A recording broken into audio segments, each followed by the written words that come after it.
Good morning po, Life Giver Binyan. Let us all stand.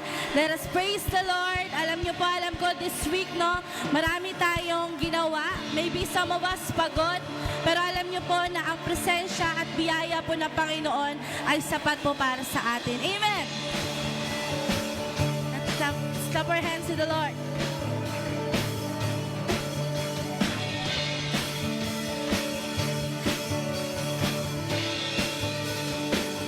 Let's sing. Dakilang iyong katapatan, walang hanggang kapatawaran. Biyaya mo'y gabay sa katuwiran, at walang sinumang makahalang. Let's sing ang iyong bayay. Ang iyong bayay, isipin ang iyong mga anak, O Diyos, tingin, pangako'y alalahanin. Atin pong awitin, biyaya mo'y sapat. Biyaya mo'y sapat. Biyaya mo'y sapat. Biyaya mo'y sapat sa dakilang iyong pagmamahal, kahinaan ko'y tinumbasan. Ginuhit mo'y awit ng kaligtasan, magpupuri kailan pa man. Let's sing ang iyong bayay.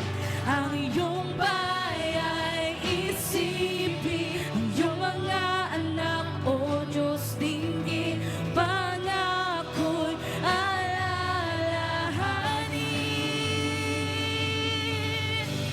Biyaya mo'y sapat.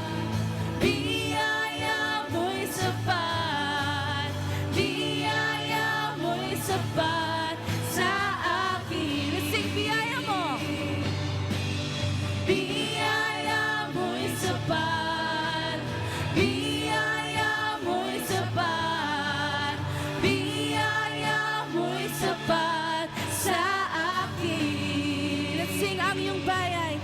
Ang iyong bayay, isip. Come on, church, let's sing to the Lord. Mga anak, O Diyos, tingin, pangako'y alalahanin. Let's sing ang iyong bayay. Ang iyong bayay, isipin ang iyong mga anak, O Diyos, tingin, pangako'y alalahanin. Biyaya mo'y sapat. Come on, let's clap our hands like this. Biyaya mo'y sapat. Biyaya mo'y sapat sa akin. Biyaya mo'y sapat. Biyaya mo'y sapat. Biyaya mo'y sapat sa akin. Let's sing, biyaya mo. Biyaya mo'y sapat. Biyaya mo'y sapat. Biyaya mo'y sapat sa akin. Sa akin.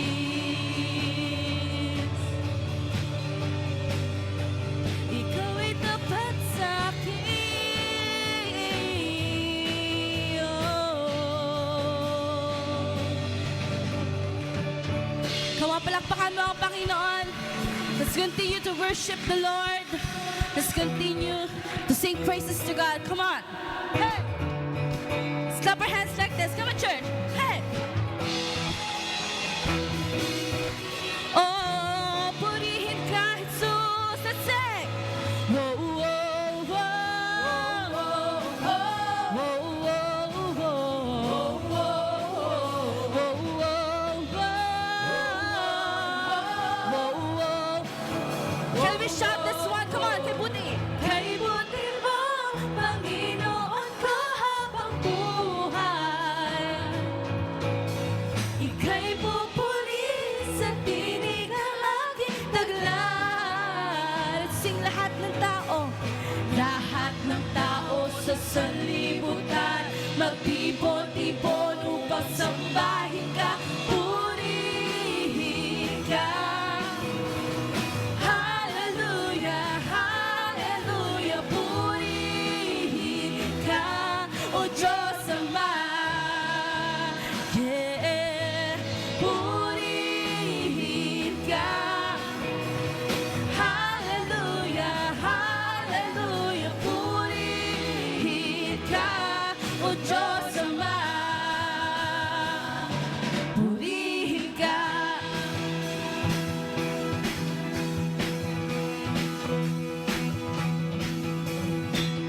Parang hindi tayo masaya. Let's sing again. Kay buti mo. Kay buti mo, Panginoon ko habang buhay. Ika'y pupurihin. Ika'y pupurihin sa tinig ng aking taglay. Sing lahat. Lahat ng tao sa sanlibutan. Come on, church. Tipon-tipon upang sambahin ka, purihin ka. Hallelujah, hallelujah, purihin ka, O Diyos Ama. Yeah, purihin ka. Hallelujah, hallelujah, purihin ka, O Diyos Ama. O Diyos Ama. O Diyos Ama. Let's sing. Kay buti mo, Panginoon, Panginoon. Kay buti mo, Panginoon, Panginoon. Kay buti, let's sing. Kay buti mo, Panginoon, Panginoon. Kay buti mo, Panginoon, Panginoon. Kay buti mo. Yeah, eh, eh. Stop your hands, come on, church. Woo!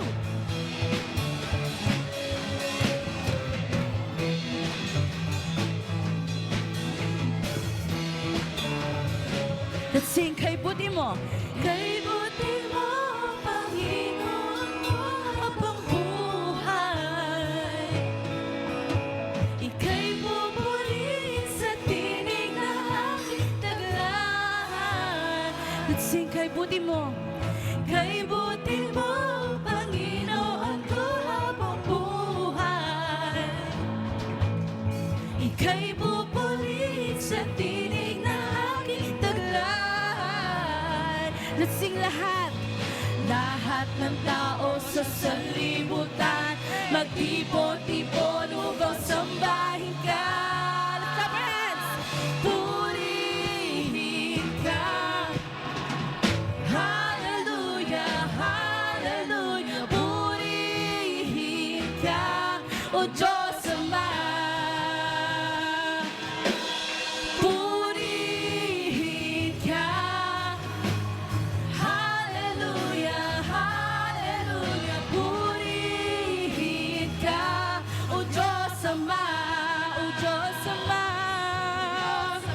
Pupurihin ka, O Diyos Ama. Purihin ka. Sige po, palakpakan mo ang Panginoon. Yung pinakamalakas na palakpak, pinakamalakas na offering sa Panginoon.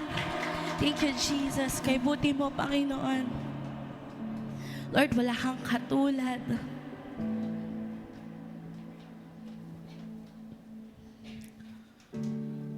Lord, we thank you for the cross. We thank you, Panginoon, sa pagmamahal mo sa amin. Kahit hindi namin deserve, Panginoon, still binigay mo ang iyong anak para sa amin. And right now, Lord, as we continue to worship you, as we continue to praise you, Panginoon, Lord, ma-realize namin yung ginawa mo sa cross para sa amin. Na wala kang ibang ginawa, Panginoon, kundi iparamdam sa amin yung pagmamahal mo. Ikaw ay dakila. Panginoon, ikaw ay sapat sa amin. Ang pagmamahal mo ay sapat sa bawat isa.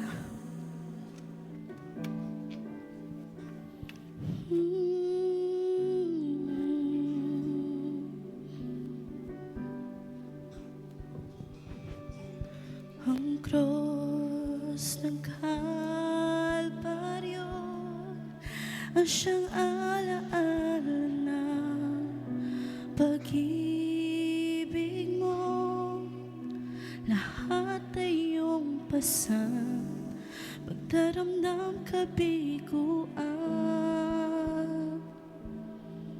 Ikaw ay nagwagi, ako'y malaya na sa'yo. Ang papuri, di na ikamatayan, sambahin walang hanggan. Dakila ang pag-ibig mo, Jesus. Dakila ang pag-ibig mo, Jesus. Dalangin ko'y mapalapit sa'yo. Nais ko ang presensya mo.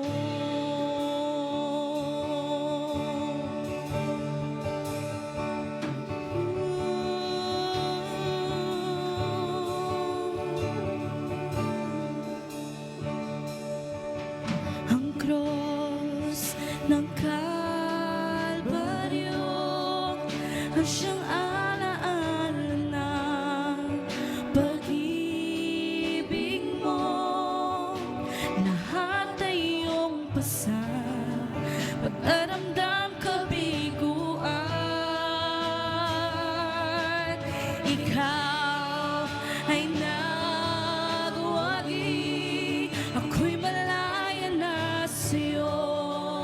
Ang papuri, di na ikamatayan, sambahin walang hanggan.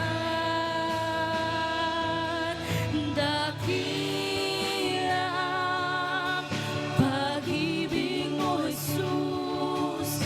Dakila ang pag-ibig mo, Jesus. Dalangin ko'y mapalapit sa'yo. Nais ko ang presenda, dakila ang pag-ibig mo, Jesus. Dakila ang pag-ibig mo, Jesus. Dalangin ko'y mapalapit sa'yo. Nais ko ang presensya mo.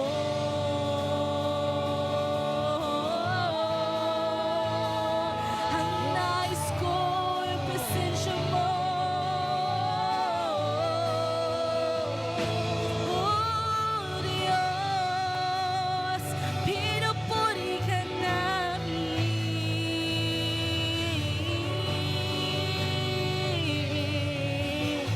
Let's declare as there's power in the name of Jesus. May lakas ang ngalan mo, may lakas ang ngalan mo, may lakas ang ngalan mo, oh Cristo. Let's declare this power in the name of Jesus. May lakas ang ngalan mo, may lakas ang ngalan mo, may lakas ang ngalan mo, oh Cristo. May lakas ang ngalan mo.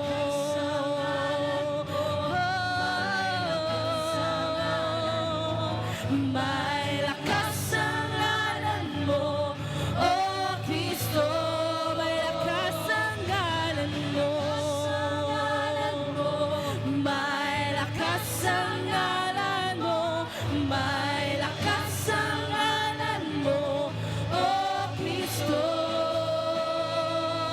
Dakila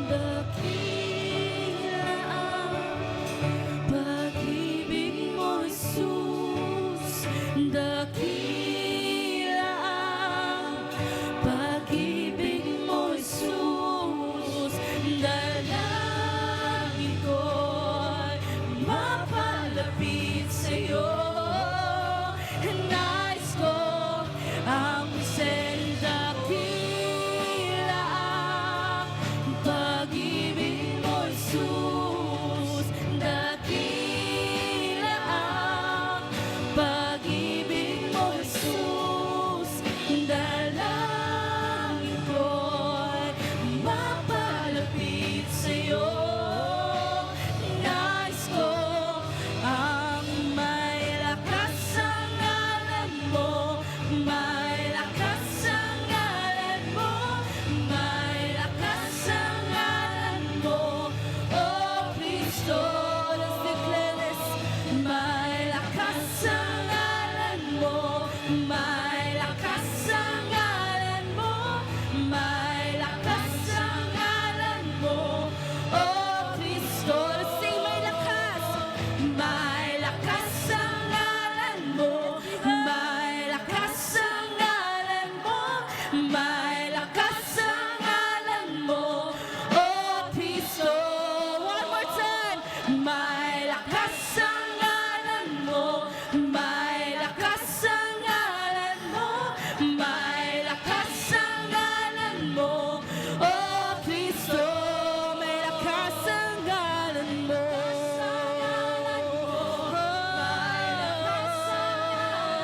May lakas sa ngalan mo, oh Cristo.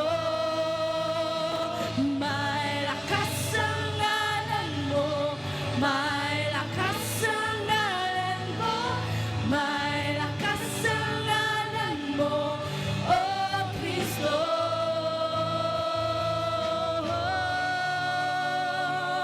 Let's continue to worship the Lord. Let's feel the Holy Spirit in this place.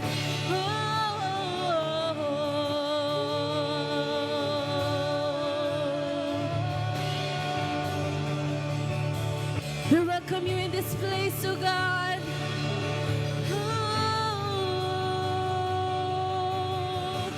Come on, let's sing this.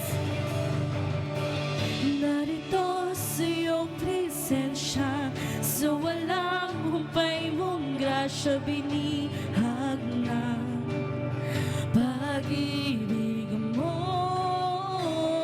Sa bisig mo, ramdam ang langit. Sa piling mo, ako'y palya-palugugin mo. Nang wagas mo habang biyaya mo, ang dahilan kung bakit narito. Ang puso ko'y iyong-iyo, pinawi mo lahat ng mga takot ko, o Diyos. Sasabay sa pag-ibig mo.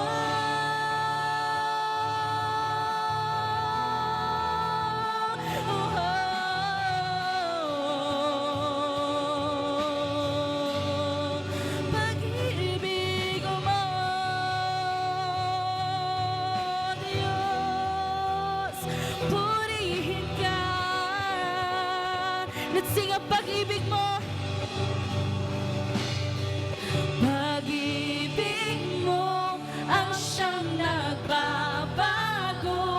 Lahat ng hanap ko'y natagpuan sa'yo. Jesus Cristo, ikaw ang nais ko.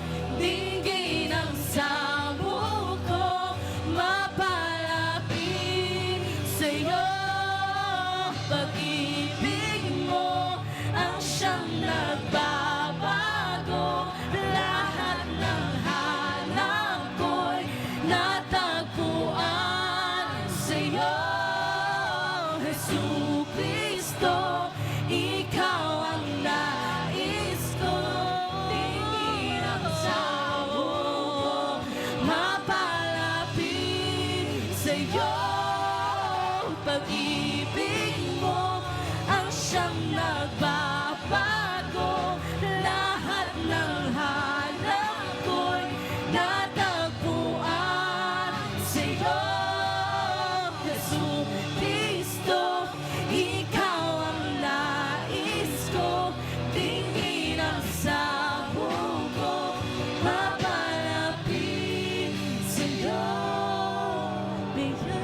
ang puso ko'y iyong pinawi mo lahat ng mga takot ko, O Diyos,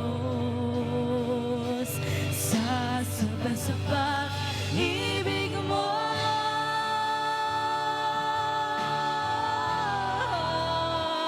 Pag-ibig mo, Diyos, pupurihin ka.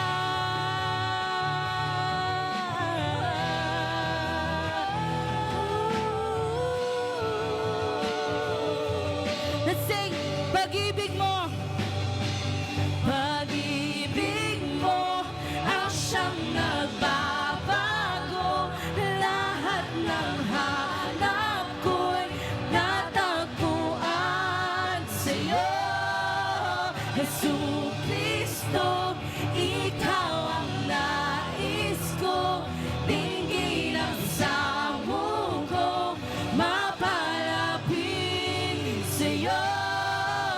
Pag-ibig mo ang siyang, come on church, let's declare that. Lahat ng hanap ko'y natagpuan sa'yo. Jesus Cristo, ikaw ang nais ko. Tingin ang samo ko, mapalapit sa'yo. Pag-ibig mo ang siyang nagbabago. Lahat ng hanap ko'y natagpuan sa'yo. Jesus Cristo, ikaw ang nais ko. Tingin ang samo ko, mapalapit sa'yo.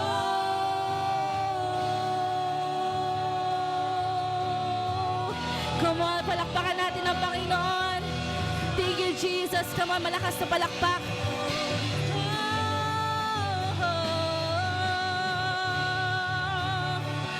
Pag-ibig mo, pag-ibig mo.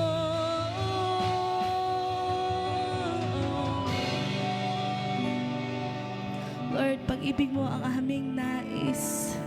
Lord, salamat sa walang hanggang biyaya, sa walang hanggang pagmamahal sa amin, Panginoon. Lord, thank you for your presence, your thick presence in this place, oh Holy God. Lord, we thank you. Come on, let's say, Lord, we thank you. Lord, we thank you. We glorify you, Panginoon. We praise you. We love you. This is our prayer. In Jesus' name, amen.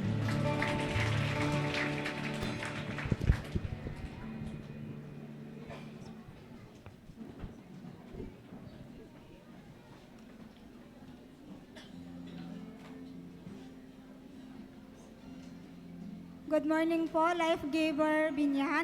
Ayan po, palakpakan po naman po natin ang ating worship team. Amen.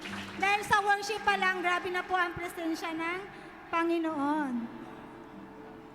Ako nga pala si Jocelyn Tolero at galing ng Santa Rosa Satellite. Pero sa taga Santo Tomas, Batangas po talaga ako.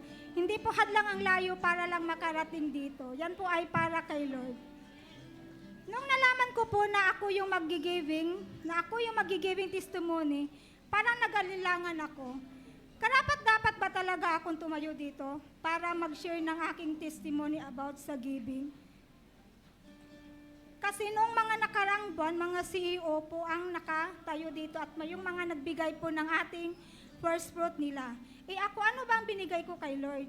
Naisip ko na lang bigla, na teka lang, hindi man ako nakapagbigay ng first fruit, pero naibabalik ko naman po sa Kanya yung 10% na talaga para kay Lord. So doon pa lang, napaisip ulit ako, bakit ko ba binibigay yun? Lagi din naman kaming kapos sa financial namin. Tulad na lang po nung nakaraang taon, 2025, yun talaga yung taon na sobrang sinubo kami ni Lord. Andun po yung na-hospital si Papa, tapos nung time na yun, sa bahay po namin sila nakatira ni Mama.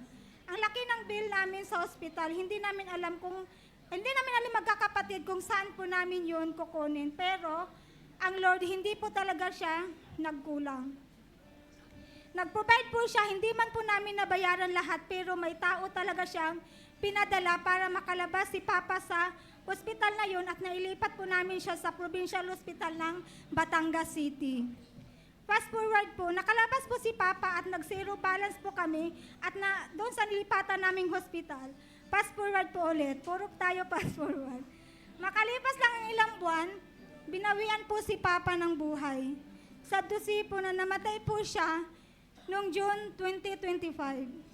Tapos sumabay pa po yung sakit ng asawa ko noong time na yun na sabi ng doktor, may tubig daw po siya sa baga niya. Hindi ko po alam kung ano po yung gagawin ko noon, kung ano po yung pwede kong gawin. Pinakita ko po sa pamilya ko na hindi po ako nahihirapan, pero nagpakatatag po ako. Kay Lord po ako kumapit nung time na yun at iniyak ko po talaga yun sa Kanya. Lagi ko pong pinagpipray na sana noon na maging okay po yung mga results po ng asawa ko. Pero thank you Lord na wala po yung tubig niya sa baga na nakita sa ultrasound. Kaya sabi ko, ikaw lang talaga Lord ang may alam po sa lahat-lahat. Pero nagka-findings pa rin po siya noon ng tuberculosis o TB. Naggamot po siya ng 6 months. At noong December lang po, New Year po yun, natanggap po namin yung result niya, na-clear na po yung asawa ko. Salamat po talaga, Lord. Hindi niya po kami pinabayaan, kaya dito ko po naisip, pag nagbibigay ka po kay Lord, hindi lang po financial ang naibabalik sa'yo, pati din po yung mga prayers natin. At kahit ganun ang nangyari sa amin, hindi po ako nakakalimot magbigay pa rin ng 10% para kay Lord. Kahit wala kaming pang-alawan sa susunod na araw, hindi ko po yun iniisip. Basta lagi ko na lang iniisip na para yun kay Lord. Tulad na lang din ang sinabi ko, hindi lang po financial ang binabalik ni Lord sa atin, kundi pati din po tao. Yun po ay si Mama, naging disciple ko po siya ngayon. Kahit matanda na po siya, wala siyang pagod bumiyahe. Kami na lang ang napapagod para sa kanya. Gusto niya po lagi sumama sa akin, naiyak pa po yun pag hindi po namin sinasama dito sa church. Nung last na harvest event namin sa Muntinlupa, sumama talaga siya. Santo Tomas, Batangas to Muntinlupa. 79 years old po yun, yung mama ko. Yung wala po talaga siyang pagod sumama. Kami na lang po yung napagod sa pag-aakay sa kanya. Joke lang po. Tapos nagkaroon din po kami ng fellowship sa sitio 500 sa Santa Rosa naman yan. Yan po yung mga kamag-anak ko, kapatid at mga pamangkin ko. At meron din po kaming Life for Kids sa Santa Anastasia, yun po ay sa Santo Tomas, Batangas naman po. At pinamumunuan po yun ng isa din po naming core po ng Kalamba. At syempre po, yung pinaka-blessing po talaga na marireceive namin po ngayong taon na ito ay ang pagbubukas po namin ng Kalamba City Life. Yes po. This coming March 14 po, lahat po kami excited na. At syempre kabado na rin kasi ang laki po talaga ng tungkulin na yun. Pero tapos, yung aming si Mentor Ira, parang ang laki rin po nung na ibinigay sa kanya ng Panginoon. At syempre po, magiging coach na rin po siya soon. Sa ulitin ko po, hindi lang po financial ang binabalik ni Lord sa atin. Pag tayo ay consistent na nagbigay sa Kanya, kundi pati din yung mga prayers natin, kaya wag po kayong manghinayang magbigay. At yung mga naranasan namin ng mga blessings na galing kay Lord, ay makakamtan din yun po yun. At ang first na pinanghawakan ko ay ito, Corinthians 9, 7-8, dapat magbigay ang bawat isa sa inyo depende sa gusto niyang ibigay. Hindi mabigat sa loob o napipilitan lang. Kasi mahal ng Diyos ang taong masaya pag nagbibigay. At kaya ng Diyos na bigyan kayo ng sobra-sobrang blessings para maibigay sa inyo ang lahat ng mga kailangan nyo. At marami pa kayong maibigay para sa mabubuting gawain. Ayan po, nandyan po ang ating mga sobre. Itaas po natin at tayo po ay mag-pray po. Lord God, thank you po sa araw na ito at nakarating po kaming ligtas dito po sa tahanan mo.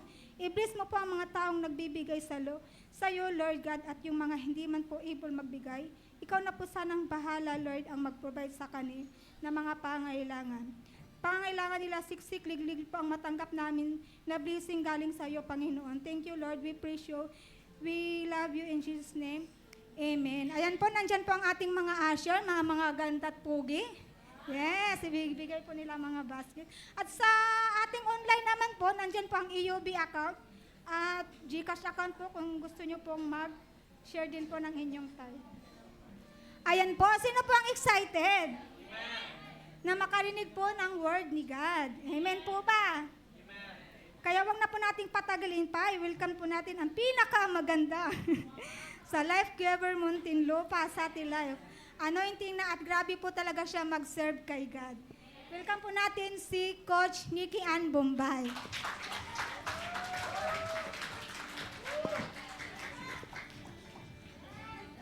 Yeah. Pinakamaganda daw sa Life Giver Muntinlupa. Amen. Syempre, nandito sa ating life. Okay, so sige, before we start, let's pray. Tayo po'y manalangin.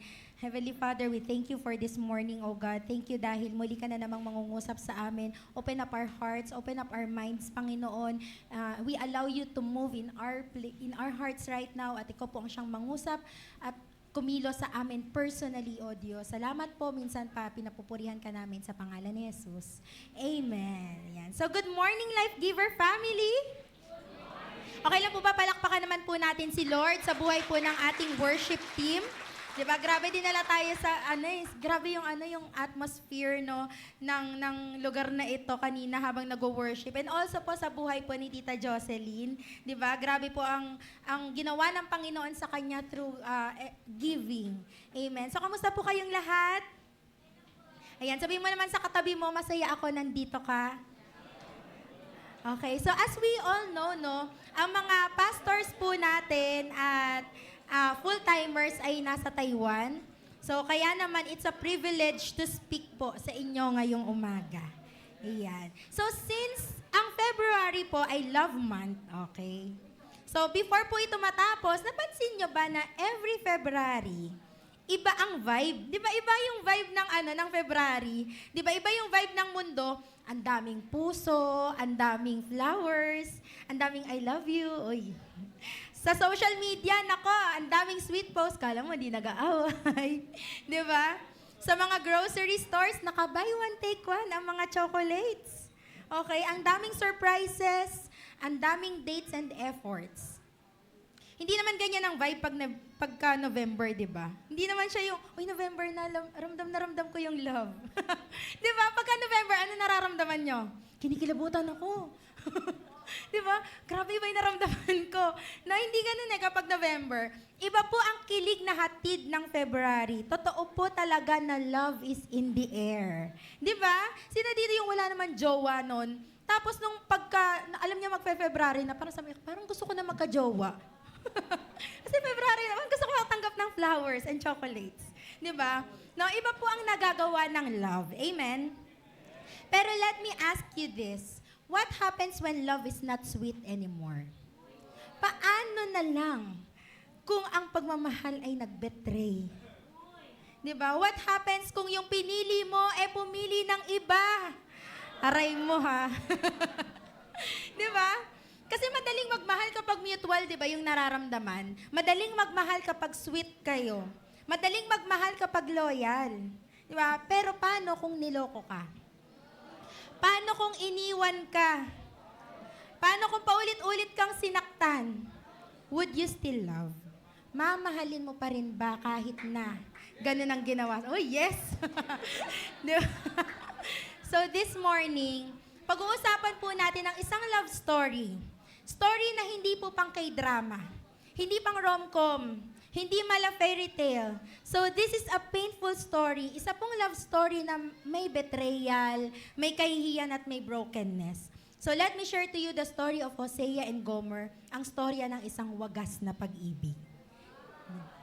Amen. So what makes this story unique? Okay, inutusan lang naman ni Lord ang isang lalaki na pakasalan ng isang babae na pagtataksilan siya. Gusto niyo yon? Utosan ka ni Lord. Pakasalan mo to. Okay? Isang utos na mahirap intindihin. Okay? So, ang pag-uusapan po natin ay manggagaling sa Book of Hosea, chapter 1 to chapter 3. At since ito po ay 3 chapter, okay, so probably mga by 4 p.m. po tayo matatapos ngayon. Okay lang po ba yun sa inyo? Hindi okay. Kita sa mukha. No? So, syempre, ang gagawin ko po, isa-summarize ko po ito. So, para po sa lahat ng familiar na sa story na ito, okay, makaka-relate po tayo. Pero para naman po sa mga first time pa lang na maririnig ito, okay, may ganito po talagang story sa Bible. So, si Lord po ay nangusap kay Hosea nung panahon na sila ay masagana. Sabi po sa verse 1 ng chapter 1, during the reign of Jeroboam, son of Joash, king of Israel. Okay, so si King Jeroboam po dito ay nag-reign ng 41 years. Okay, sa Pilipinas po, ang pinakamatagal na paghahari, panunungkulan ng isang presidente, gaano po katagal? 6 years. Diba? Dito po, ang hari po ay 41 years. So, meaning, ang ganda po at stable ang leadership na meron siya. Okay, magandang pamamalakad niya. Ito yung mga panahon na lumawak po ulit ang borders ng Israel at na-reclaim nila yung mga dati nilang territories na inagaw po ng kaaway. So, syempre, more land, more resources. Diba? So, madaming lupa, madami silang pagkukunan. Ang daming pwedeng ruta for tradings and also for agriculture. Okay, so masagana po sila. Kaya lang, may kaya lang. Habang masagana ang ekonomiya nila, bagsak naman po ang spirituality nila. Nagsimula silang sumamba kay Baal at gumawa ng kasalanan. So habang yumayaman sila, lumalayo sila kay Lord. Habang dumadami yung ani, dumadami naman yung Diyos-Diyosan. Habang lumalaki ang bansa, lumiliit naman ang puso para sa Diyos. Alam niyo, minsan talaga ang pinakadelikadong season ng buhay natin, hindi yung kulang tayo hindi yung walang-wala ka na. Kasi pag walang-wala ka na, ang daling lumapit sa Panginoon Pero kapag umaapaw tayo, yung talagang nag-uumapaw ka, di ba, sa blessings, di ba, talagang paldong-paldo, di ba? You know what? Sometimes prosperity can hide spiritual adultery. May pera, may properties, may success, pero wala naman yung puso sa Diyos. Don't get me wrong, wala pong mali sa pagyaman. Walang mali sa pag-acquire ng maraming properties. But ang point ko po dito ay yung paglayo sa Panginoon. Sabi po sa Hosea chapter 1 verse 2, when the Lord first began speaking to Israel through Hosea, He said to him, "Go and marry a prostitute." And there was silence. Diba? Imagine, ikaw si Hosea, prophet ka, kinakausap ka ni Lord, respetado ka, tapos tinawag ka ni Lord sa isang kakaibang mission, hindi para mag-preach. Hindi parang pumunta ka doon, tapos mag-preach ka. Ang sabi po ni Lord dito, go and marry a prostitute. Magpakasal ka sa babaeng magtataksil sa'yo. May mga single po ba dito na lalaki? May mga single? Ayan. Paano po kung sabihin sa'yo ni Lord, magpakasal ka sa isang babaeng magtataksil sa'yo? Amen. Wow, ang lakas ng loob. Amen. Di ba? Okay? Sa babaeng hindi tapat, paulit-ulit ka lang nalolokohin. Alam niyo po kung ako si Hosea, sa totoo lang, mapapatanong talaga ako Lord, ba't ako? Ba't ako ba? Propeta ako, tas ako yung inutusan mo. Ba't ako, Lord? Di ba? So, tuloy po natin, sabi po dito, so that some of her children will be conceived in prostitution. Imagine, yung iba pa sa mga magiging anak niya, magiging bunga pa ng pangangalunya niya. Diba? Niloko ka na, nagkabunga pa. Yung panloloko sa'yo. So sabi po dito, this will illustrate how Israel has acted like a prostitute by turning against the Lord and worshiping other gods. So ipapakita daw po nito ng story nila, kung paano daw po ang Israel ay parang prostitute na tinalikuran ng Diyos at nasumamba sa ibang mga Diyos. Alam niyo po, kapag gustong magsalita ng Diyos sa isang rebeldeng bansa, pwede siyang magsalita sa pamamagitan ng bagyo. O sige, padala natin. Signal number 5. Diba? Talagang matetremble yung mga yan Mapapapray. O kaya naman ng salot. Diba? Or ng mga digmaan. Pero you know what? What makes this story unique? Iba po ang ginawa ng Diyos, nagpadala siya ng love story. Diba? Isang love story, isang prophetic love story, kakaibang love story at masakit na love story. Yung story po ni Hosea at Gomer ay simbolo ng relasyon ng Israelita at ng Panginoon. Tapat po si Lord sa pagmamahal sa Israelites, pero paulit-ulit na nagkasala itong mga to sa Kanya. At sa pagsasama po ni Hosea at ni Gomer, nagbunga po ito ng 3 anak na yung iba ay hindi po natin alam kung kay Hosea ba o sa iba. Okay, so binigyan po ni Lord ng pangalan ng bawat anak nila according sa sitwasyon at pangako nila. So ang panganay po ay si Jezreel. Sabi ni Lord sa verse 4, I will bring an end to Israel's independence.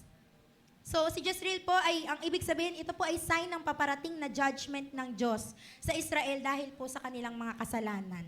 Ang pangalawa naman ay si Lo-ruhamah, na ang ibig sabihin ay not love. Grabe, yung pangalan mo, no? Lo-ruhamah. No, sabi sa verse 6, "For I will no longer show love to the people of Israel or forgive them." Meaning, hindi na po sila kaaawaan ng Diyos. At ang huli, si Lo-ammi, nangangahulugang, not my people. Sabi po sa verse 9, "For Israel is not my people, and I am not their God." Alam niyo po itong verse na ito, ang sakit, 'di ba? Sasabihin ni Lord sa iyo, hindi ka na akin kasi hindi mo naman ako Diyos. 'Di ba? Nagpapakita talaga ito ng broken relationship ng Diyos at ng Israel. And in chapter 2, dinescribe po or pinakita ni Lord ang Israel sa pamamagitan ni Gomer. So every time po na mababanggit si Gomer, ang tinutukoy po ng Panginoon doon ay ang mga Israelita.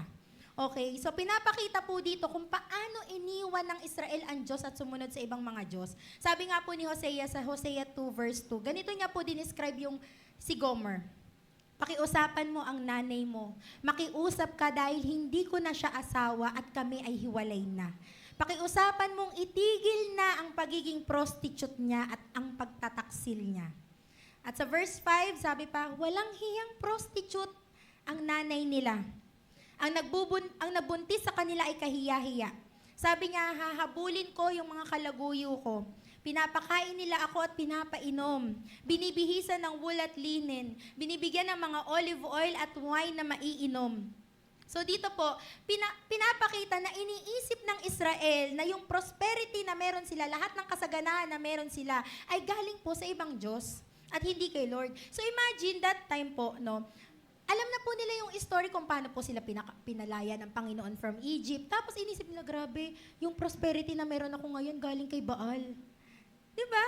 So sobrang insulto po nito sa Panginoon. So dahil dito, dinisiplina ng Diyos ang Israel. Hinayaan niyang maranasan nila yung kakulangan, kahihiyan at kabiguan para matauhan sila.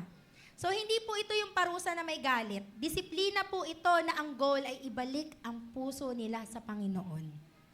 So ngayon ang tanong, paano ba pinapakita ng Diyos ang wagas na pag-ibig niya sa story ni Hosea at ni Gomer? Unang-una, God's love pursue. You know what? God is rebuking Israel. Sinaway ng Diyos ang Israel. Punong-puno ng judgment, punong-puno ng consequences. Tapos, alam niyo po, dun sa kalagitnaan hanggang sa ending ng chapter 2, may plot twist. Nagsasabi si Lord nagkaroon bigla ng shift. Imagine, sabi ni Lord, sige, parurusahan ko kayo kasi tinalikuran nyo ako, mararanasan nyo to, magugutom, magkakaroon ng mga ibang klaseng pagsubok, etc., etc. Tapos, pagdating sa verse 14, sabi ni Lord, "But then, I will win her back once again. I will lead her into the desert and speak tenderly to her there." Grabe, susuyuin ko siya ulit. Liligawan ko siya ulit. Hello? Pinagpalit ni Gomer sa ibang lalaki tapos liligawan ulit? Kahit may kasalanan, susuyuin. Alam niyo, iniisip na nga ng Israel na yung yaman nila galing sa ibang Diyos, tapos hahabulin pa sila ni Lord. Hindi naman sinabi ni Lord na, alam mo, bahala ko sa buhay mo. Di ba? Kung ayaw mo, wag mo. Ayoko na sa'yo. Di ba? Pero ang sabi ni Lord dito, I will win her back. I will win her back. Grabe, susuyuin ko siya ulit. Di ba? Hindi niya naman sinabi na, babalik kang muli. Wala naman ganun eh. Hindi siya nag-imo-imo, tas babalik kang muli. Walang ganon. Di ba? Sabi niya, hindi, babalik din niya. Walang ganon eh. Sabi niya, hahabulin ko siya. Church, God loves pursue. Hindi po tayo hinahabol ni Lord dahil mabait tayo. Hindi naman tayo hinahabol ni Lord dahil magaling tayo eh. Hindi niya sinabi na, sige, si Joella, habulin ko siya kasi magaling siya. Si Mean, habulin ko siya kasi magagamit siya sa kingdom ni Lord. Si Steve, mapapakinabangan ko siya. Hindi po ganun. Hinabol ka niya kasi mahal ka niya. And come to think of it, ilang beses nating paulit-ulit na tinatalikuran, pinagpapalit, sinaset aside, iniiwan si Lord, pero paulit-ulit niya rin po tayong nililigawan at sinusuyo at hinahabol. Amen? Wala nang mas nakakakilig pa dito. Di ba? Wala nang mas Panis ang K-drama na napanood mo. Di ba yung timo umuulan, tapos bigla may dadating na nakapayong na lalaki, tapos magkakatinginan silang dalawa. Oh, di ba? Kinikilig kayo doon. Panis yun. Ibang klaseng story to, di ba? Itong story na to, di ba, nagloko si Gomer, tapos sinusuyo ni Hosea. Ganun tayo kay Lord eh. Di ba?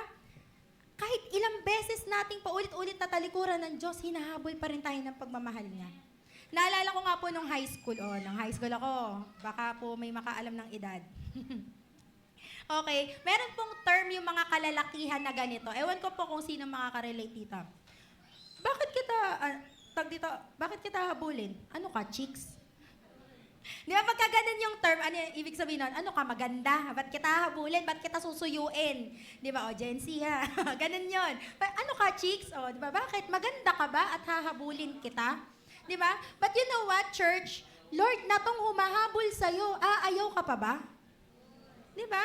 I want you to know na kapag pag-ibig ng mundo ang humabol sa'yo, it's conditional. Ang daming kondisyon ng mundo. Dapat ganito ka muna, meron ka munang ganito, tapos mamahalin kita. Di ba? Pero ang wagas na pag-ibig ng Diyos, it is a limitless, compassionate love of God na umaabot sa'yo kahit palagi ka na lang pumapalag. Sige, kalabitin mo yung katabi mo, sabihin mo, huwag ka nang pumalag. Diba? Sabi nga ni John Piper, God is always doing 10,000 things in your life, and you may be aware of 3 of them. Diba? Alam niyo po, marami nangyayari sa buhay natin na hindi natin nakikita. Diba? Minsan nagkakaproblema tayo, diba? Kapag naliligaw tayo, but God is quietly pursuing us. Okay? Marami siyang ginagawa behind the scenes. Disciplinary moments, delays, opportunities, mga tao na pinadala niya para i-correct tayo. Di ba? Para ibalik tayo sa pagmamahal ng Diyos. So minsan, di ba, kapag may hindi magandang nangyayari sa buhay natin, ang una nating response, grabe, inaatake ako ng kaaway. Inaatake ng demonyo yung buhay ko. Grabe yung ginagawa niya sa buhay ko. Di ba? Sabi ng kaaway, ako na naman. Ako na naman ang may kasalanan. Di ba? You know what? Minsan hindi natin namamalayan, wagas na pag-ibig na yun ng Diyos na umaalalay sa atin. Amen? Naalala niyo po nung first time niyo mag-church? Meron po ba titong first time mag-church? Sige, hindi tataas ang kamay, nahihiya. Pero naaalala niyo po ba nung first time niyong umattend dito? Di ba? Nananahimik ka lang naman, ginagawa mo yung mga ordinaryong bagay na ginagawa mo. Tapos, may nag-invite sa'yo. Tapos, nung nandito ka na, imagine niyo lang po, first time nyo, nung nandito ka na, napapag-isip-isip mo, ba't kaya ako sumama dito? Bakit niya kaya ako napa-oo? Di ba? Ba't kaya niya ako napapahayag? Tapos, ba't ganun? Nakakaiyak yung worship. Tinatamaan ako doon sa preaching ng pastor. Hindi naman kami magkakilala. Alam niyo ba buhay ko? Di ba? Naalala niyo yung mga ganung panahon? Okay, kahit hindi naman kayo magkakilala ng preacher, tinatamaan kayo dun sa message. You know what, church? That is God pursuing you. Ganon yung pagmamahal ng Diyos. Ganon kanya kinakausap kasi hinahabol ka niya. Di ba? Hindi ko alam kung anong sitwasyon mo ngayon, pero baka mamaya inaabot ka na ni Lord, pero hindi mo siya napapansin, kakahabol mo sa iba. Habol ka ng habol sa iba. Tagal ka nang hinahabol ni Lord. Okay? God actively pursues us. Hindi po siya passive. Kahit paulit-ulit po tayong nagkakamali, may strategy palagi si Lord para ibalik tayo sa Kanya. Hindi tumitigil ang pag-ibig ng Diyos na habulin tayo at hindi Kanya sinusukuan kahit na sinukuan mo na ang sarili mo. Kahit sabihin mo na hindi na ako aaten ng life group, nakakaumay. Di ba? Hindi na ako magpapakita kay mentor, palagi na lang akong pinagsasabihan. Hindi ko na isisin yung mga message ni coach. Ayoko na makinig sa mga preacher ni pastor. Kahit, alam niyo po, kahit gawin niyo lahat ng to, kahit hindi na kayo maten dito, sasabihin ni Lord sa'yo, hahabulin ka pa rin ng wagas na pag-ibig ko. Amen? Pangalawa, God's love is unconditional. God's love is also unconditional. Kahit paulit-ulit na nagloko si Gomer, diba? Kahit paulit-ulit niyang niloloko si Hosea, paulit-ulit siyang nagkamali, sabi ni Lord kay Hosea, Hosea chapter 3 verse 1, go and love your wife again. Grabing mga utos, no? Una kanina, go and marry a prostitute. Tapos sinabi ulit ni Lord, diba? Suyuin mo siya. Tapos ngayon naman, go and love your wife again. Mahalin mo ulit siya. Even though she commits adultery with another lover. Kahit na, di ba? Pinagpalit ka niya sa iba. Okay? Hindi sinabi ni Lord na go and love her if she changes. Di ba? Mahalin mo siya ulit pag nagbago na. Di ba? Meron ba dito mga mag-aasawa? Di ba? Meron ba dito yung, pag magkasama kayo tapos nagkamali siya, hindi mo na siya mahal? Di ba? Okay? No, hindi naman sinabi ni Lord na ganun. Mahalin mo siya pag nag-sorry na. Okay? Mahalin mo siya pag nagsisi. Pag nakita mo, okay na. Di ba? Mahalin mo kapag faithful na. Hindi eh. Sabi ni Lord, go and love her again even though merong kahit na. Di ba? That's unconditional love. Di ba? Yung magulang mo nga, hindi nagbabagong pagmamahal sa'yo kahit sagot ka ng sagot. Okay? God does not love us because we are faithful. Hindi po tayo minamahal ng just because we are faithful. God loves us even when we are not. Amen? Deserve po ba ni Gomer? Hindi. Deserve ba ng Israel? Hindi rin eh. Pero kahit alam ng Diyos na magiging unfaithful ang Israel, mahal pa rin niya. Gomer was still unfaithful. Hindi pa rin naman siya naging tapat eh. Ganon din naman tayo eh. Kahit paulit-ulit tayo nagkakasala, kahit hindi tayo consistent, 'di ba? Sa prayer nga eh, sino dito amen, hindi siya consistent sa prayer. 'Di ba? Yung prayer mo sobrang ikse, tumatagal na pag may problema. Tumatagal ka na pag may problema, Lord, parang awa mo na, dinggin mo ang prayer ko. At paulit-ulit pa yung consistent hanggat hindi sinasagot ni Lord. 'Di ba? No? At minsan, okay, minsan mo na nga lang gawin, minsan ang malupit pa dito, sumasabay ka na lang sa prayer ng iba. Hindi ka na talaga nananalangin. But you know what? Kahit na may mga ganun tayo, kahit na may mga compromises, hindi po nagbabago ang pag-ibig ng Diyos sa atin. Amen? May mga pagkakataon po na faithful tayo kay Lord, pero madalas hindi. Unfaithful tayo. Mahal tayo ni Lord kahit paulit-ulit nating ilayo ang sarili natin sa Kanya. Kaya alam niyo po, kung may season ka sa buhay mo na tingin mo hindi ka worthy at paulit-ulit kang nagkakamali, tandaan mo, hindi ka minahal ni Lord dahil perfect ka. Mahal ka niya kahit na may kahit pa. Amen? Unconditional love does not mean approve ang sin. Na okay yan, sige magkasala ka. Hindi. It means hindi nawawala ang pag-ibig ko kahit na nagkakasala ka pa. Amen? Perfect explanation ng unconditional love ay nung sinabi ni Lord sa Romans 5:8, but God demonstrates His own love for us in this. While we are still sinners, Christ died for us. Amen? Sabi nga ni C.H. Spurgeon, God loves us not because we are lovable, but because He is love. Amen? At sabi ng pinsan kong si Timothy Keller, ay wow, pinsan! We are more sinful and flawed than we ever dared believe, yet more loved and accepted in Christ than we ever dared hope. Naintindihan niyo po? Okay, ako din, hindi ko din naintindihan eh. Joke lang. So sabi po ni Keller, no, mas broken pa daw tayo kaysa sa iniisip natin. 'Di ba? Yung akala mo okay ka naman. Okay naman po ako, mabait naman ako, 'di ba? Hindi naman po ako nagnanakaw, hindi naman po ako na pumapatay. Simpleng tao lang po ako. Wala naman po ako tinatapakang ibang tao. Mukhang okay, di ba? Mukhang okay siya. Maayos kang tao, pero pag naaangatan ka ng iba, naiinggit. Di ba? Pag di nare-recognize, nagtatampo. Di ba? Pag kino-correct, defensive. Ang hilig mag-compare. Sinungaling. Di ba? Okay externally, pero may unaddressed issue internally. Hindi okay eh. Di ba?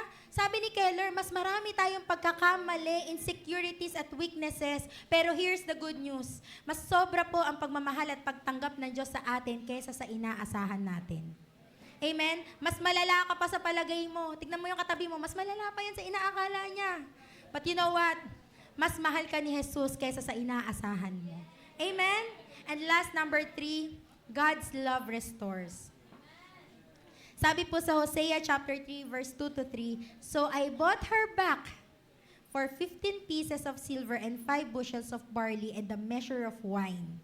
Then I said to her, you must live in my house for many days and stop your prostitution. Life giver Binyan, love that restores costs something.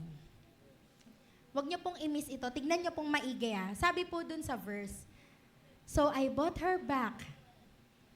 So I bought her back. So I bought her back. Si Hosea had to buy back again his own wife. Nung binasa ko po ito, alam niyo po, napatanong talaga ako, bibilhin ulit? asawa niya bibilhin ulit. 'Di ba? Bakit? Sarili niya na yung asawa eh. 'Di ba yung mga asawang lalaki nga dyan eh, kahit ilang beses mo niloloko yung asawa mo, di mo naman sinusuyo eh. Hindi ka nga so sorry, kahit nahuli ka na eh. Di ba? May pruweba na, hindi pa rin umaamin ang lalaki. Na yan. Di ba? Okay. Wala dito. Sa ibang ano po. Sa ibang lugar. Okay? So, alam niyo po, nung binabasa ko, napaisip ko, bakit? Bakit bibilhin ulit ni Hosea si Gomer? Nagloko na nga, kailangan pang gastusan. Di ba? Maiintindihan ko sana kung nagtotoyo lang itong si Gomer eh, di ba? Kung sinabi lang dito na si Gomer ay nagtampo dahil hindi siya binati ng Valentine's, di ba? Hindi siya binilhan ng flowers at ng chocolates, hindi naalala ang anniversary, di ba? Maiintindihan ko pa kung nagtatampo lang siya tapos sinabi ni Hosea, so I bought her back. Di ba? Sinuyo ko ulit siya for 15, tinubos ko siya, binili ko siya. Okay, maiintindihan ko pa kung ganun eh. Pero you know what? Ibang usapan po ito. No? Pinagpalit siya ni Gomer sa iba. Iniwan niya si Hosea either physically or emotionally. Tapos naghabol pa ng ibang lalaki. Di ba? Yung bought her back po dito, yung sinasabing bought her back, hindi po ito yung bibilhin ko siya para maging akin ulit. Hindi po yun eh. Ang ibig pong sabihin ng bought her back dito is about restoring the marriage para maging okay kami ulit. Diba? Hindi para maging akin pero para maging okay ulit yung pagsasama namin. Hindi lang basta sinuyo ni Hosea si Gomer, tinubos ulit para mabalik yung relasyon. Amen? Binili ni Hosea si Gomer para ipakita na may effort, may cost yung pagbabalik sa kanya. Hindi lang niya basta sinabi, sige babalik ka na ha, okay na tayo, basta nagkasundo na tayo. Hindi eh. Pinakita talaga ni Hosea na alam mo, ito yung ginagawa ko, binibili kita ulit. Kasi kahit na may pain, kahit na may cost, di ba? Hindi po biro yung ginawa ni Hosea. Binili niya ulit si Gomer, sinuyo, ginastusan, para mapabalik sa kanya yung asawa niya na alam naman niyang posible ulit na maging unfaithful. But you know what? It symbolizes sacrifice and commitment. Yung ginawa ni Gomer, ganun po yung ginawa ng Israel. Lumayo sa Diyos, sumunod sa ibang Diyos. Pero yung ginawa ni Hosea, it was humiliating and costly. Ganun po pinakita ni Lord yung pagmamahal niya nung binili niya tayo pabalik sa pamamagitan ng dugo ni Jesus. Amen? Di ba nung namatay si Jesus sa cross, ganun po yung ginawa niya, tinabos niya po tayong muli. Nakakahiya, costly. Di ba? Sabi po sa 1 Peter 1:18-19, you were redeemed with the precious blood of Jesus Christ. Hindi niya po tayo basta binalik. May cost. Di ba? Ano yung cost? Yung dugo ni Jesus. May sakripisyo. Amen? Handang magbayad, handang masaktan, gumawa ng kahit ano para ibalik ka lang sa Kanya. Ganun po ang pag-ibig ng Diyos. Hindi niya lang basta pinatawad or kinancel yung mga kasalanan na ikaw din mismo ang may gawa. Grabe yung effort niya para lang ma-restore yung relationship natin sa Kanya. Amen? Tapos tayo pabebe. Diba? Pabebe tayo eh. Si Lord na yung lumalapit at gumagawa ng paraan tapos ayaw pa natin. Diba? Ano pa po? Love that restores transforms. Yung restoration, hindi lang po yun basta simpleng forgiveness lang, kundi bagong buhay at identity. Tinubos tayo para magkaroon ng bagong buhay. Sabi nga ni A.W. Tozer, God loves you as you are, but He refuses you that way. God loves accepts you now. Tanggap ka ng Diyos. Mula ulo hanggang paa, tanggap ka niya kahit na ganyan ka. Okay, mahal ka niya kahit sino ka pa or kahit ano pang nagawa mo. Pero, asawa ni? Oh, di ba? Diyan kayo magaling. Okay? Pero, that doesn't mean hindi po nan ibig sabihin na pwede na tayo ma-stuck sa kasalanan. Mahal tayo ng Diyos, pero hindi ibig sabihin nun mai-stuck ka na sa kasalanan. Gusto po tayong baguhin ng Diyos. Gusto niyang i-restore, i-redeem tayo para maging maayos tayo, para ibalik sa kung paano ka dinesign ng Diyos, para mas mapalapit po tayo sa Kanya. Di ba? Hindi kasi pwede na, mahal ka ni Lord, tapos ni-redeem ka niya, pero bumalik ka dun sa dati mong gawi. Okay? Nakakita na po ba kayo ng sasakyan na na-restore na? Ayan, sasakyan. Di ba? Yung before, okay, yan po yung kotse na bulok, kinakalawang, sira na yung makina, di ba? Yung mga gulong hindi na magagamit. But pag sinabi pong ni-restore, inayos ulit yung sasakyan in the same way na magagamit siya. Okay, magfa-function siya, pero yun pa rin yun, yung sasakyan pa rin na yun. Okay? Tapos sasabihin mo, parang ayoko nitong bago, ayoko nung na-restore, parang mas okay ako dun sa bulok. Parang mas feel ko yung kinakalawang. 'Di ba? Sino po dito nakapagpapasta na ng ngipin? Oh, ayaw umamin na may bulok siya dati. 'Di ba? No? Ang pagpapasta po ng ngipin, per butas yan. Okay, para lang po yung iba may per butas yan, tas per butas, ang minimum po sa mga dentista ngayon, 1,000, di ba? O, 3,500 kunyari, ang butas mo hanggang no, malalim na talaga. Okay, tapos pinastan ka ng doktor, ng dentista. Tapos bumalik ka, sinabi mo sa kanya, Dok, parang ayoko nung pasta. Parang mas feel ko yung nangingilo ako. Pakibalik sa dati yung bulok. Gusto niyo po yung ganon? Inayos na, tapos hindi, parang mas gusto ko yung bulok eh. Mas feel ko yung nangingilo-ngilo ako pagka umiinom ako ng malamig. Okay? You know what? Once na ni-restore ka na ng Panginoon, hindi na magandang bumalik sa dati. Sabi nga po sa nabasa ko, restoration means new identity, not recycled mistake. Hindi mo mararanasan ang totoong restoration kung hawak-hawak at ginagawa mo pa rin yung mga bagay na inalis na sa'yo ng Panginoon. Yung self-worth mo na dati nasira, dahil sa past, hindi ka lang basta patatawarin ng Panginoon eh. I-restore niya din yung dignity mo. At kung nadapa ka sa kasalanan, hindi doon natatapos ang story mo. Restoration is not pretending nothing happened, na parang walang nangyari. Okay, restoration is rebuilding what was broken. God's love is unconditional, but also transforming.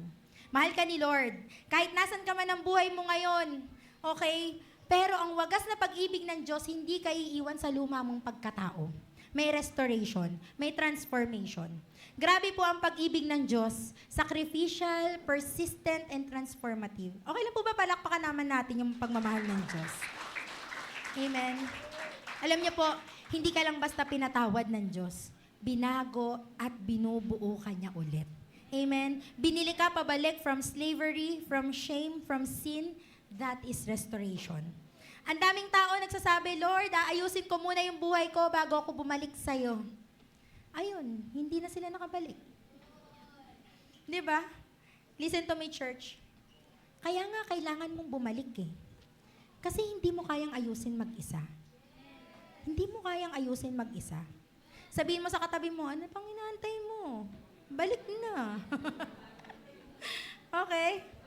Huwag lang po bumalik sa Panginoon para mapatawad ka. Bumalik ka kay Lord para mabago ka.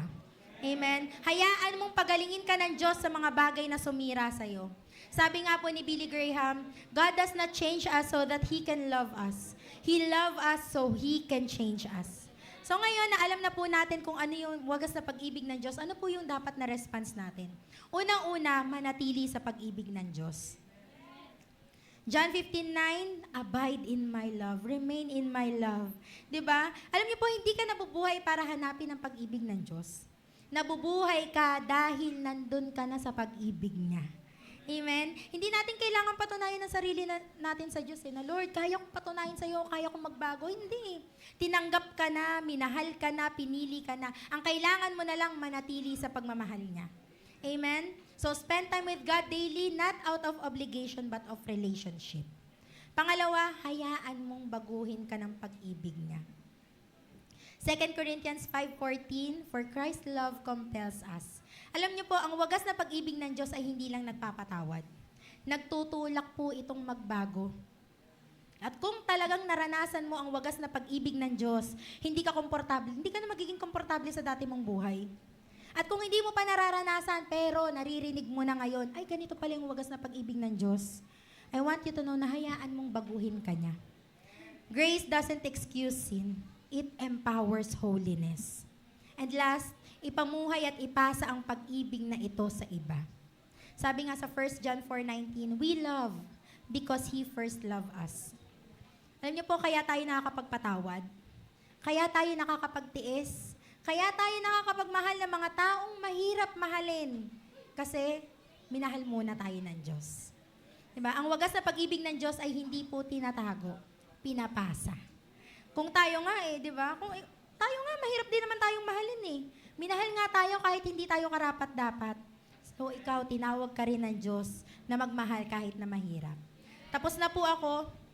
Nakita po natin ang kwento ni Hosea at ni Gomer. Isang kwento ng wagas na pag-ibig. Kwento ng paglayo, pagtataksil, kahihiyan at pagbabalik. But you know what, church? Hindi lang po ito kwento ni Hosea at ni Gomer. May mga season sa buhay natin na lumalayo tayo, nagiging cold. Baka nga iniisip mo after ng lahat ng nagawa ko, mahal pa kaya ako ng Panginoon? Let me answer it clearly, yes. Mahal na mahal ka ng Diyos. At hindi lang din po ito kwento ni Hosea. Kwento mo din ito, na natili kang tapat kahit mahirap. Kita ka ng Diyos. Kita ng Diyos lahat ng pagsunod mo. So right now, may I invite everyone to stand up. And as we stand up, let's close our eyes. And let's feel the presence of God right now. Life Giver Binyan, this message is not just an information. Hindi lang ito para magkwento sa inyo na meron palang ganong storya sa Bible.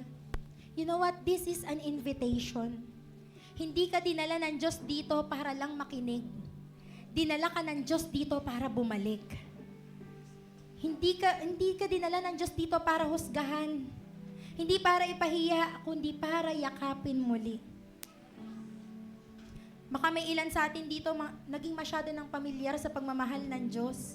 Alam mo na mahal ka ng Diyos. Naririnig natin yan every Sunday, kinakanta, pinagpe-pray natin. Pero minsan dahil paulit-ulit na natin itong naririnig, nawawala na yung totoong sense ng pag-ibig ng Diyos sa atin. Nawawala na yung gratitude natin sa wagas na pag-ibig ng Diyos. Naging ordinary na lang yung extraordinary love ni Lord. Dati iyak ka ng iyak kapag naiisip mo yung cross. Naiisip mo pa lang yung cross, naiiyak ka na kasi grabe yung pagtubos ng Diyos sa'yo. Pero ngayon parang normal na lang lahat.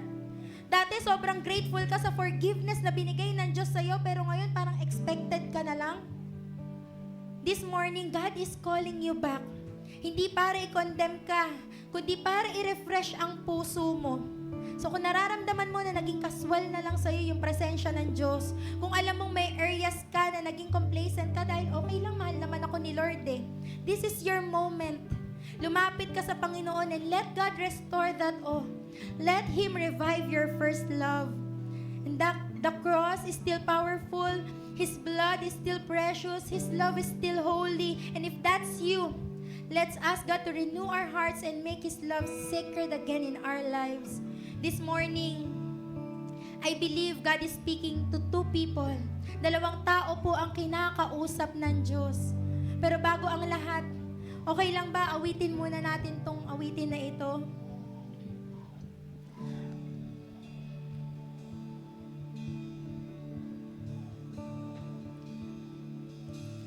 Panginoon, ako sa'yo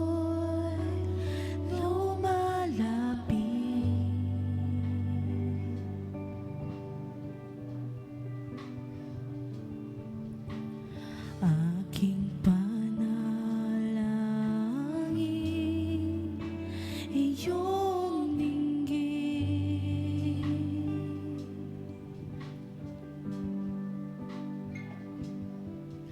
Ang marinig muli ang iyong tinig sa salita mo ako'y babalik.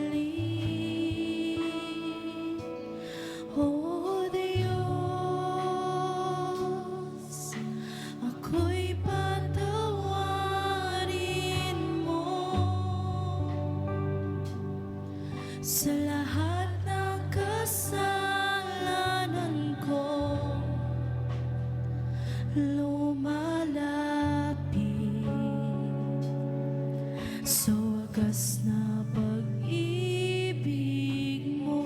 Para sa mga katulad ni Gomer, para sa mga lumayo o alam mong malayo ka sa Diyos, kung alam mo sa sarili mo na dati close ka kay Lord, on fire ka, faithful ka, pero ngayon wala ka ng prayer time, wala kang intimacy, meron kang tinatagong kasalanan, may compromises, may relationship na hindi tama, may habit na matagal mo nang tinatago. Maybe, napagod ka na, nasaktan, nadismaya sa tao, at hanggang pati si Lord nadamay na. Baka iniisip mo, hindi ka natatanggapin ng Diyos. Ang dami mo ng sablay, ang kapal na ng mukha mo para bumalik. But I want you to know na kung si Gomer tinanggap, ikaw din. Gusto kong malaman mo na hindi ka iniwan ng Diyos kahit na nung lumayo ka. Inaantay ka ni Lord. Hindi ka niya tinawag para pagalitan. Hindi ka niya hinabol para ipahiya. Hinahabol ka niya para ibalik at yakapin. So kung ikaw yan, this is your moment to come home. Balik ulit sa piling ng Diyos. Ako'y patawarin mo sa lahat ng kasalanan ko. Lumalapit sa wagas na pag-ibig mo. Oh Diyos, Ikaw ang kailangan ko. Uhaw sa biyaya mo, lumalapit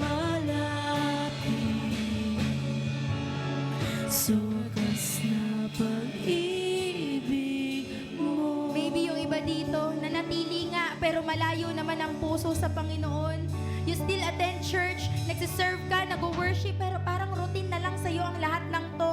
Mechanical na lang, wala nang apoy, wala nang passion. Nandito ka, kasama mo si Lord, pero ang totoo, malayo ang puso mo sa Kanya. Alam mo, hindi performance mo ang hinahanap ng Diyos, hindi attendance mo, hindi ministry ang gusto ng Diyos. He wants your heart. Balik sa first love. Baka kailangan mong hayaan na kausapin ka niya ulit. God is not condemning you. He is calling you deeper. At para naman sa mga pagod na, kahit paulit-ulit kang bumagsak, kahit paulit-ulit kang nagsosorry, paulit-ulit kang nagtatry na bumangon ulit, at baka naiisip mo na sawa na ang Diyos sa'yo, alam mo, hindi napapagod ang wagas na pag-ibig ng Diyos. Hindi nauubos ang pasensya niya. Hindi patapos ang kwento mo. Minsan akala natin, baka pag bumalik tayo kay Lord, sesermonan niya lang tayo. Pero paglapit mo, alam mo, ang maririnig mo, anak, buti bumalik ka kasi miss na kita. Yan ang gusto ng Panginoon, ang bumalik ka sa presensya niya. So right now, church, this is your moment. Hindi bukas, hindi pag maayos na ang lahat, hindi pag worthy ka na. God is pursuing you now. Balik sa wagas na pag-ibig ng Diyos. Oh Diyos, ako'y patawarin mo sa lahat ng kasalanan ko. Lumalapit sa wagas na pag-ibig mo. Oh Diyos, Ikaw ang kailangan ko. Uhaw sa biyaya mo, lumalapit sa wagas na pag-ibig mo. Para naman sa mga katulad ni Hosea, nag-obey kahit masakit, nag-stay kahit nakakahiya, kahit hindi siya nakakatanggap ng pagmamahal pabalik. I want you to know, nakita ka ng Diyos, hindi ka nakalimutan ng Diyos, hindi invisible sa Kanyang obedience mo. Maybe inutusan kang magmahal ng taong alam mong iiwan ka, ibebetray ka, inutusan kang habulin ng taong paulit-ulit na lumalayo sa'yo.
Diyos sa'yo.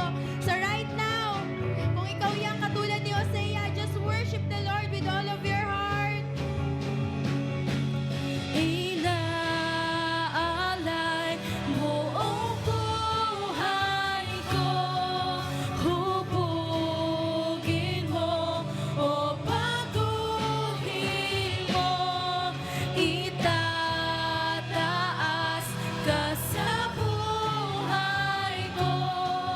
Ako'y iyo o gamitin mo nang makilala ka sa buong Come on, church, right now, let's lift up our hands to God and worship Him. Oh Diyos, ako'y patawarin mo sa lahat ng kasalanan ko. Lumalapit sa wagas na pag-ibig mo. Oh Diyos, Ikaw ang kailangan ko. Uhaw sa biyaya mo, lumalapit sa wagas na pag-ibig mo. Church, grabe ang wagas na pag-ibig ng Diyos. Handang habulin ka, handang i-restore ka, handang iparamdam yung mga bagay na hangin sa Kanya mo lang matatagpuan. So right now, let's thank God. Lord, salamat po sa wagas na pag-ibig mo. Salamat kasi kahit lumayo ako, hinahabol mo pa rin ako. Kahit nagkakamali ako, minamahal mo pa rin ako. Ngayon, bumabalik po ako sa iyo. Tulungan mo akong manatili sa pag-ibig mo. Baguhin mo ako, gamitin mo ako at para ipasa yung pag-ibig na to sa iba. Salamat din po, Panginoon, sa mga pusong patuloy na lumalaban sa pagiging tapat sa iyo. Palakasin mo po kami, i-renew mo kami, Panginoon, i-renew mo yung apoy, i-refresh ang pagmamahal sa iyo, at tulungan mo kaming maging tapat hanggang dulo. Sa pangalan ni Jesus, Amen at Amen. Sige po, makakaupo na po tayo. So right now, as we all so we will be having our breaking of the bread. So pwede po muna kayong umupo ngayon, and as we are distributing the elements, we can search our hearts. Palinis po tayo sa Panginoon in order for us na maging karapat-dapat po tayo sa harap niya. And also, sa mga first-timers po,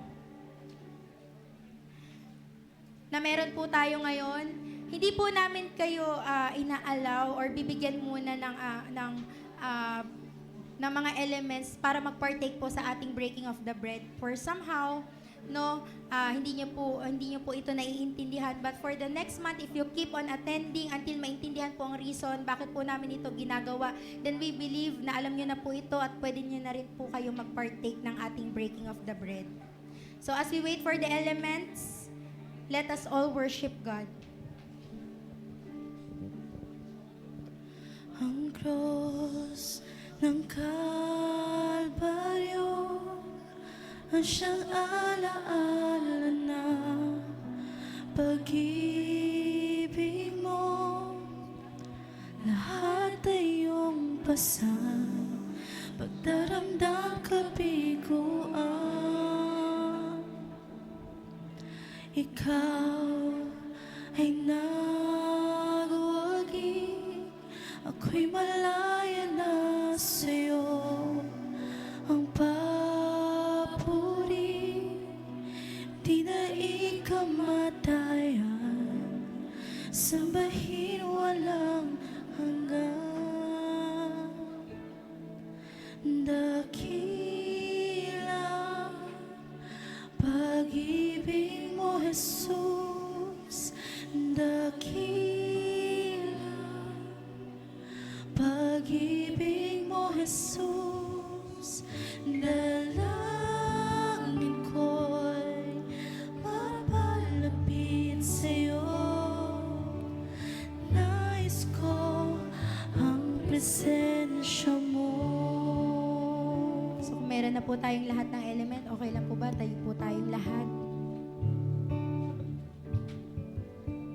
So what we are doing is an act of faith and an act of obedience what the Lord had commanded us to do.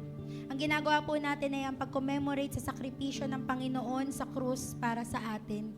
He died for us on the cross, for our sins. Yung hawak po nating tinapay ay simbolo ng katawan ng Panginoon na binigay niya para sa atin.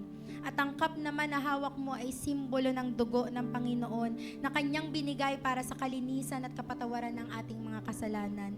Readings from 1 Corinthians 11, "Receive from the Lord what I also passed on to you. The Lord Jesus, on the night He was betrayed, took bread." Sige, taas po natin.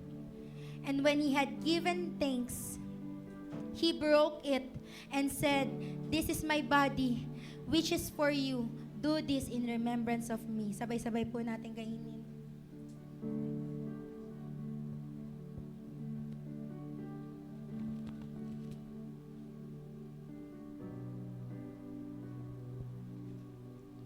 In the same way, after supper, He took the cup saying, sige, taas po natin, "This cup is the new covenant in my blood. Do this whenever you drink it in remembrance of me. For whenever you eat this bread and drink this cup, you proclaim the Lord's death until He comes." Sabay-sabay po natin yun.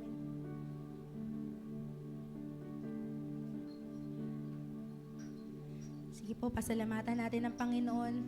Lord, salamat po sa banal na sandaling ito. Salamat po na pinaalalahanan mo kami sa dakilang pag-ibig mo at sakripisyo mo sa krus. Salamat po sa iyong katawan na nasugatan para sa aming kagalingan at sa iyong dugo na naglinis sa aming mga kasalanan. Salamat po sa kapatawaran sa aming mga kasalanan. Linisin mo ang aming puso. Ayusin mo yung mga bagay na hindi tama sa relasyon namin sa iyo at sa isa't isa. Tulungan mo po kaming alalahanin ka, hindi lang ngayon kundi araw-araw sa aming pamumuhay. We honor you, we remember you, and we declare that you are our Lord and Savior. In Jesus' name, amen and amen. Amen. Praise Jesus. Sige po, pwede po tayong maupo muna. At habang binabalik po natin ang ating mga cup. Amen. Praise Jesus. Sige po. Ayan, good morning, Life Giver Binyan Church. Na-bless po ba ang bawat isa? Amen. Yan naman po. Sige, once again, palakpakan po natin ang Lord sa buhay po ni Coach Nikki Bombay. Grabe for delivering a powerful message. Grabe ngayong Sunday na to. Amen. Yes, and we believe po na pinuno po tayo ng ating Panginoon. Ayan, at na-restore muli ang na tayo mahal na mahal po ng ating Panginoon. Kaya naman po, we encourage everyone to share your takeaways using our official hashtag, hashtag wagas na pag-ibig, hashtag Sunday Hangover, and hashtag Sunday Fellowship. Yes, and also we encourage you po to follow our Facebook pages, Life Giver Binyan, and Life Giver Binyan YGM naman po for our youths. And some of you po ay hindi pa po or looking for encouragement, we encourage you po to subscribe po to our YouTube channel, Life Giver Binyan. Yes, and muli, pinuno muli tayo ng ating Panginoon. Kaya pwede bang Amen. itian mo naman ang katabi mo? Ayan, another Sunday. Ayan. Ayan. At kung bagong mukha yan, baka new friends yan. Sige po, Amen. sa mga new friends natin. Ayan, to all of our new friends po, we invite you all po here po sa unahan. Ayan. And this will only happen once lang naman po. And for all those people naman po na nag-invite po sa kanila, ayan, pwede niyo po sila dito samahan. Yes, and also sa ating mga online attendees, we encourage you to comment and pag bago lang po kayo manood sa ating live, para din po ma-assist po namin kayo. Sige, come on church! Palakpakan naman Grabe. natin ang buhay ng ating mga new friends! Praise Jesus! Sige po, Ayan. wala na po ba ang hahabol? Alright. Ayan, church. Ayan, church, we are so blessed sa ating mga new friends and we will welcome them in 1, 2, 3. Welcome home!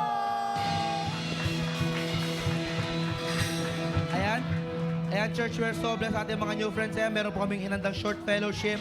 Diyan lang po sa kabilang room. Ayan, sunod lang po tayo kay ating nakaway. Sige po, sunod po kayo kay Dito ate po ang na nasa daan. gilid po. Sige, sunod po kayo Sige po, sa sunod po kanya. tayo. Daan po tayo dito sa gilid. Ayan, thank you. Ayan. Sige po. Sige po. Ayan. Ayan, welcome once again sa ating mga new friends. With that po, tuloy-tuloy po tayo sa ating announcement. For our first announcement po is our fitness ministry. Yes.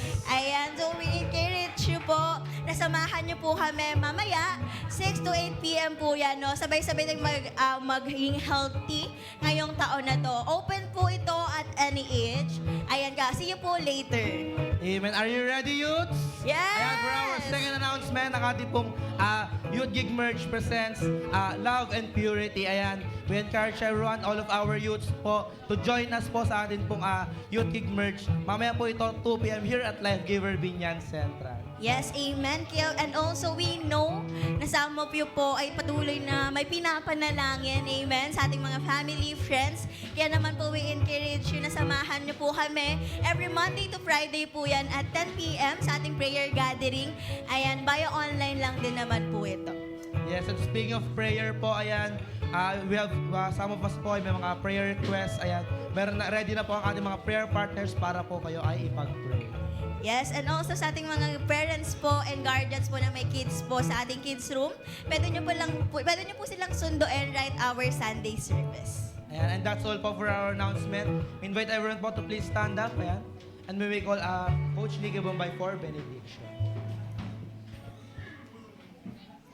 Ayan. So ilan po dito ang na-bless ngayong araw? Amen. So sige, tayo po'y manalangin. Let's pray. Lord, maraming salamat po sa iyong wagas na pag-ibig. Pag-ibig na humahabol sa amin kahit na lumalayo kami. Pag-ibig na tumatanggap sa amin kahit hindi kami karapat-dapat. At pag-ibig na nagre-restore at nagbabago sa aming buhay.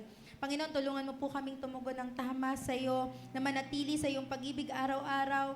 Hayaan mo po, Lord, na baguhin mo kami, Lord, yung aming puso at ipamuhay namin yung pag-ibig na to sa aming mga pamilya, mga kaklase, katrabaho at mga kapitbahay, Lord God. Lord, salamat dahil sa iyong pag-ibig ay hindi nagbabago, hindi nauubos at hindi sumusuko sa amin. So let's receive the blessing of the Lord. May the Lord keep you and make His face shine upon you. May the love of the Lord be with you. May the fellowship of the Holy Spirit be upon you. May God bless the work of your hands. God bless your family. God bless your ministry. God bless your studies. God bless your businesses and your work. And may the Lord use you to advance the gospel and the kingdom of God. Amen and amen. Yan, sige po, palakpakan natin ng Panginoon. And okay lang po ba na magkamayan po tayo? And sabihin niyo po sa katabi niyo na, thank you kasi ikaw yung katabi ko ngayong Sunday. Ayan, sige po, thank you so much everyone and God bless po. See you next week.